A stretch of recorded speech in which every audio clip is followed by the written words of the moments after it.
I heard my fiancé tell friends, it's just business. His money, my looks. I texted, your mic's on. Then I canceled the wedding venue and engagement ring payment. She frantically called claiming it was a joke as her credit card declined. I, 32 male, always thought the foundation of my life was solid. Stable career, good friends, and Natalie, 28. We'd been together for 3 years, engaged for 2 months. I thought we were building a future. Turns out, I was just the financier for her project. I came home early on Tuesday.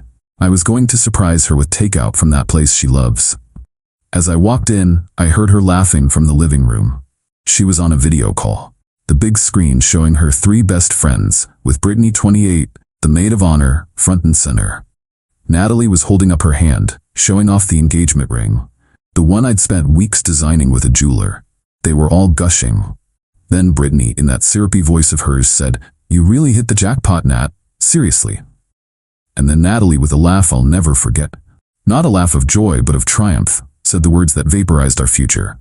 "Please, it's just business. His money, my looks, a fair trade, don't you think?" The other girls giggled. My stomach went hollow. It wasn't the anger that hit me first, it was the cold, a deep, Arctic cold. I didn't storm in, I didn't yell. I walked silently to my home office, shut the door, and pulled out my phone. My hands were perfectly steady. I have our smart home devices linked. I pulled up the living room camera feed on my monitor. I could see her, preening for the camera, basking in their admiration. I sent her a single text. "Me, your mic's on." I watched the screen. I saw her phone light up. I saw her glance down. I saw the blood drain from her face, the confident smirk replaced by a slack-jawed horror. She stammered something to her friends about her mom calling and ended the call abruptly. But I was already working. I didn't have time for a confrontation. Not yet. First, the wedding venue. A beautiful old manor house we'd booked for next September. I called their events coordinator. I knew the contract inside and out.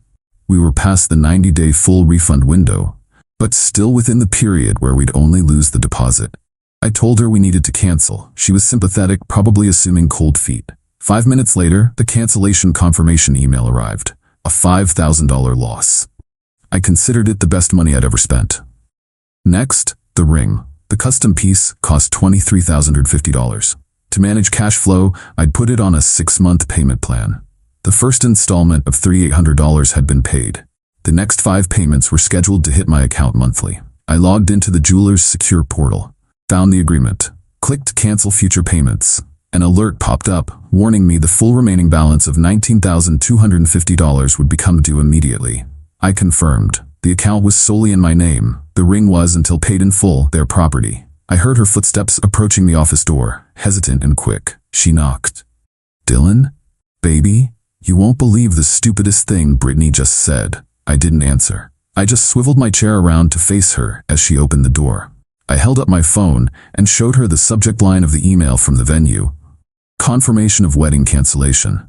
Her face, already pale, went ashen. She opened her mouth to speak, but was interrupted by a notification on her own phone. A loud, jarring ping.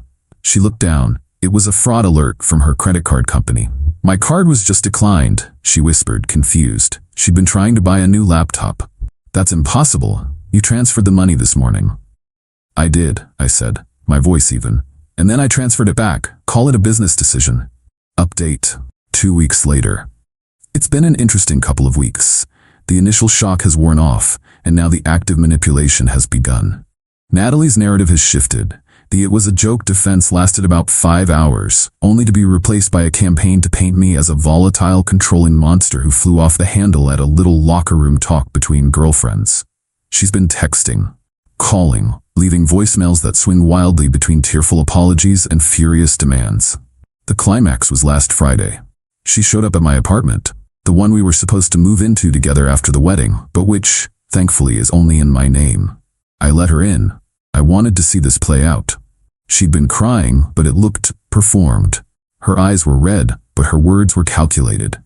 "You're really gonna throw 3 years away over one stupid sentence?" she began, pacing my living room. I was just trying to sound cool for Brittany. You know how she is. It was a performance. "Was it a performance when you met my parents?" I asked, keeping my voice low.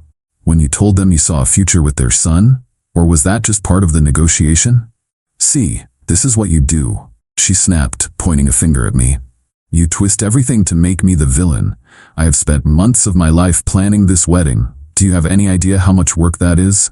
The caterers, the floral arrangements, the seating charts, all that time, all that energy. You owe me for that. My therapist says this has caused me significant emotional distress and I'm entitled to compensation for my labor. I just looked at her. Your therapist said that? Or Brittany said that?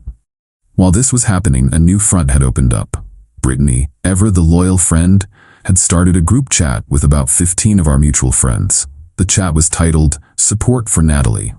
In it, she was spinning a tale of my supposed financial abuse and emotional instability.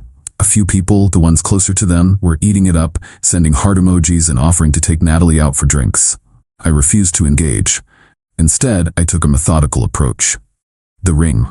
Natalie had, predictably, refused to return the ring. She called it a gift and said she was keeping it as collateral for my erratic behavior.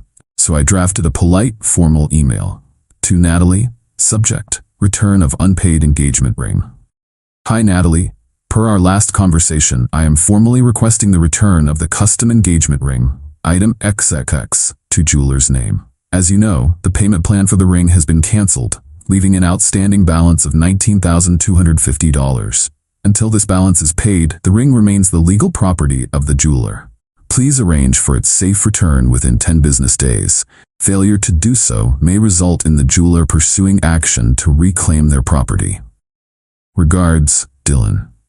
I attached a PDF of the financing agreement, where my name was clearly the only one listed as the responsible party. The finances. She mentioned the money I transfer her. She has her own part-time job, but I've been supplementing her income significantly. I went through my bank records for the past year. I created a simple spreadsheet. I listed every transfer I'd made to her account. Most were for shared costs. The monthly sum for her credit card was there too.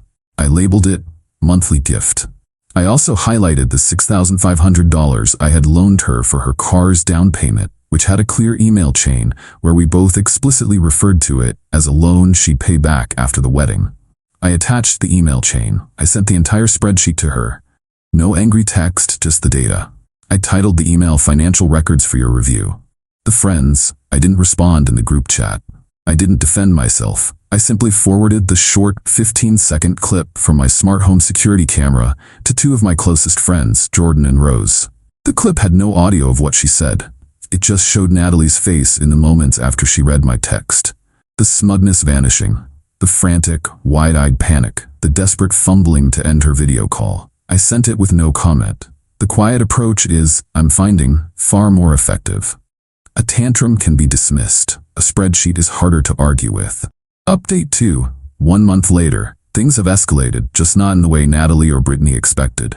My quiet paper trail has started yielding results. The jeweler, having been CC'd on my email, contacted Natalie directly. They formally informed her that she had two options: pay the outstanding $19,250 balance immediately, or return the ring to them.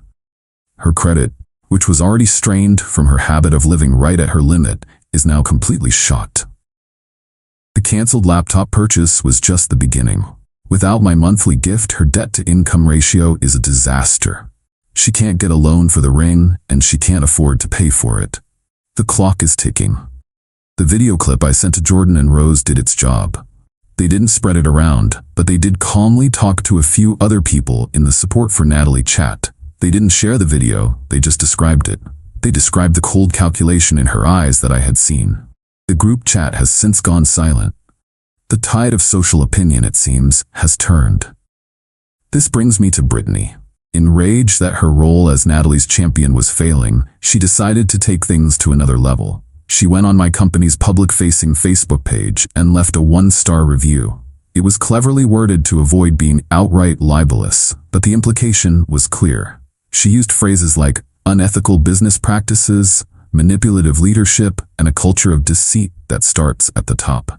Since I'm in a senior position, it was clearly aimed at me. This was a mistake, a big one. I also remembered something Natalie had once complained about. Brittany runs a so-called graphic design business from her 1-bedroom apartment. In reality, she sells knockoff luxury goods, handbags, shoes, scarves, through private social media groups. Natalie once mentioned how Brittany's apartment was always overflowing with boxes, so much so that she worried about the fire hazard. She keeps them in the hallway. It's insane, she'd said. My response was two-pronged and entirely bureaucratic. The defamatory review. I didn't reply to the post. I didn't flag it. I took a screenshot and forwarded it, along with screenshots of Brittany's messages from the Support for Natalie group chat to my company's HR department. I wrote a calm, professional email. Subject: harassment from a personal acquaintance. To the HR team, I am writing to report a situation involving a personal acquaintance, Brittany, who is posting defamatory reviews about our company online. This appears to be retaliation related to a private, non-work matter. I have attached screenshots of the review and related messages for your records. I wanted to create a documented paper trail to protect both myself and the company's reputation. Please let me know if you require further information. Best, Dylan. Our corporate legal team does not mess around when it comes to things like this. Within 48 hours, a formal cease and desist letter, printed on heavy law firm letterhead, was dispatched to Brittany's address, demanding the immediate removal of the review and a cessation of all further defamatory comments. The apartment, Brittany's business social media profile, is public. I scrolled through it. Sure enough, there were dozens of photos of her posing with her wares, and in the background, her apartment was clearly visible. In one shot, where she was showing off a pair of garish, poorly stitched sneaker knockoffs on her new rug, the distinctive logo of her apartment building's management company was visible on a leasing sign out the window. I recognized the property management company. They're one of the largest in the city and are notorious for being sticklers. I went to their main website. Under the Residents tab was a small link, Report a Lease Violation. It led to an anonymous online form. I filled it out. I stated I was a concerned citizen who had noticed a large volume of boxes and foot traffic that suggested an undeclared commercial enterprise. I attached the public screenshots from Brittany's own social media as evidence. I specifically mentioned my concern about unlabeled inventory boxes potentially blocking egress in hallways and cited a potential fire code violation. I was just a concerned citizen, after all. The system is a fascinating thing. You don't have to break it, you just have to use it as intended. Final update.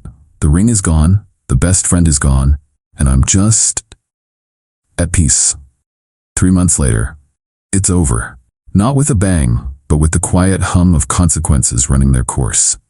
Natalie, the jeweler's legal threats became too much for her. About a month ago, she tried to stage one last dramatic confrontation.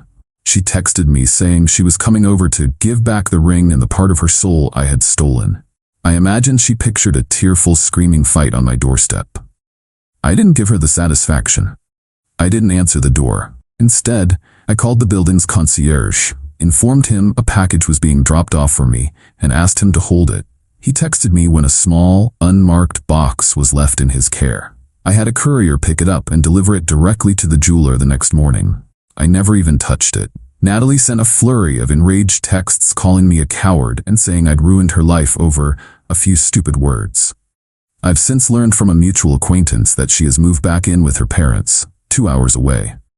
The matter of the $6,500 loan for her car's down payment is now being handled by a small claims service. It's a simple contractual matter, just tying up a final loose end. Brittany. The property management company for her building acted swiftly on the tip. They conducted a routine fire safety inspection and, to no one's surprise, found her in flagrant violation of her lease agreement. It wasn't just the undeclared business. It was the stacks of flammable cardboard boxes, the blocked hallway Brittany had created inside her own unit, and a host of other issues. They served her with a 30-day notice to cure or quit. Predictably, she couldn't dismantle her entire illegal operation in a month, so she was forced to quit. She had to scramble to find a new place and move all her knockoff merchandise. The cease and desist letter from my company's lawyers seems to have terrified her into silence. Her online presence has vanished. The fallout, the story in its quiet and factual form, has made its way through our old social circle. Most people saw the situation for what it was, a calculated betrayal that backfired. A few who initially sided with Natalie have quietly disappeared from my life. It doesn't feel like a loss. It feels like a filtration. I won't lie and say this was an easy process. There were nights I'd just lie awake and stare at the ceiling, mourning a future that had only ever existed in my mind. The betrayal stung, not because of the money, but because of its casualness. The ease with which she reduced our life together to a simple transaction. It made me question my own judgment, my ability to see people for who they are. But taking these quiet, methodical steps wasn't about revenge. It was about restoring order. It was about taking a chaotic, painful situation and handling it with the calm and logic she believed I lacked. Each email sent, each form filled out, felt like closing a door firmly and quietly, not slamming it in a rage. It was a declaration that my life, my finances, and my future were my own, not assets to be traded for looks. I'm not dating. I'm enjoying the silence in my apartment. I'm having dinner with Jordan and Rose, the friends who trusted my character over dramatic accusations. I'm putting in extra hours at work, not as an escape, but because I enjoy what I do. I have no idea what Natalie and Brittany are telling people now. I'm sure in their version of the story, they are the wronged parties, the victims of a cold, vengeful man. And that's fine. Let them have their story. My business with them is concluded.